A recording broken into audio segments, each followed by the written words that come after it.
All right, so what is going on here, you ask?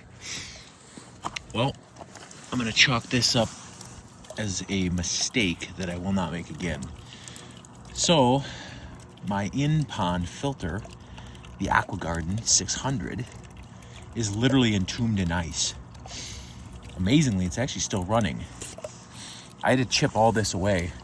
That cavity was there from the bubbler, so it kept a cavity under the ice. So I just chipped through that thin layer and that whole thing was open. But this one I've been chipping around. But basically the filter became encapsulated in ice. This pond is like halfway to freezing solid. My guess is it's frozen solid over here completely 100%, but because this has been running and I've been keeping it broken open, it's been opening up. But this thing is literally at an angle now and it's encapsulated in ice, and we're gonna have below 0 temps in 2 days. All right, so here's the situation. I'm back at this. Today is actually remarkably gonna be close to 40 degrees, which is pretty insane because that's way above normal. The problem is that on Saturday night through Wednesday morning, the standing temperature is going to be 10 to 15 below 0. That's not including the wind chill. It's going to be over 35 below wind chill. And the high temperature for those 3 days is going to be between -1 and -3. So I need to get this pump out of here because otherwise it's going to be ruined. So unfortunately, I have to take the pump out. In order to get the pump out though, I should say a filter, pump, UV, all in one. In order to do this, I had to carefully chip away at this thing because what's happening is the ice is pushing down against this thing and it's literally just going to crush it against the bottom of the pond. So there's just no way. And then once it fully encloses the pump, it'll just kill it.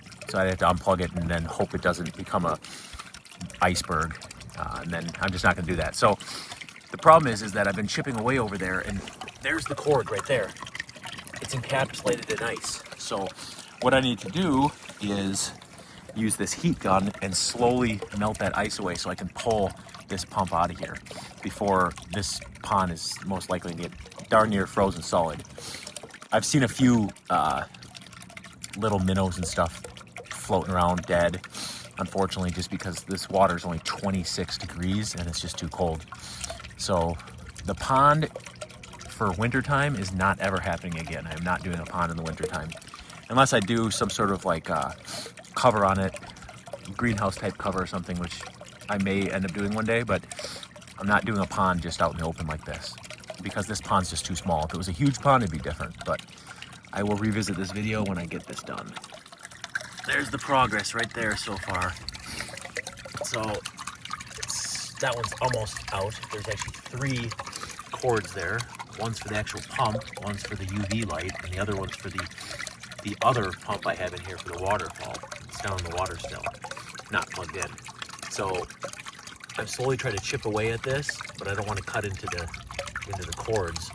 So I'm using the heat gun, and it's a slow going process. So it's getting close though. Oh, there it is. The AquaGarden in-pond is out. All the plugs are unplugged. That false rock that right there holds everything, which was doing a great job. Totally dry in there. Awesome. Even though mice had been sitting on top of the box, none got in. I saw some mice turds. So anyway, that took a while. I ended up using a hammer and carefully breaking the cables out of there. Pond is out. There is, I don't know, I would say there's only 6 inches of water in here right now. The rest is ice. So this pond is like, what, 17, 18 inches deep at the deepest spot here. So yeah, I don't know what this thing's gonna look like after 3 more days when this brutal cold comes, but there's the in-pond. It looks like it's seen better days. This is broke right here. There's a little bit of, the cage is broke right here from being crushed in ice. But anyway, this thing will go back in the summer. Hopefully when I put it back into service, it works fine. I may actually get an outside of the pond filter also, so we'll see. So the filter and the larger waterfall pump have been removed, and this is what the gigantic hole looks like now. One hero of this whole thing, I mean, they all were working. I mean, in 26-degree water, being basically encapsulated in ice. I didn't have the big Pond Boss pump on for quite a while. I turned the waterfall off a long time ago in the fall. But that little aerator has been going the whole time. So I just plugged it all back in. And the only thing I'm running right now is the aerator. Just gonna leave it on. But that little $8, what is that? I think it's like a Tetra Whisper little aerator pump has been running, and it's just sitting underneath that false rock right there. And it's gotten below zero and that thing's still running. So that thing is a little boss. But anyway, I'll do a little quick update video after this 3-day deep freeze we're gonna get, and we'll see what this hole looks like at that time. And this is a big hole right now. So we'll see what it looks like after those 3 days. And this ice is literally like 10 inches thick. That's like, it's like 9 or 10 inch thick ice to the very bottom. It goes underneath. So this is definitely not happening again.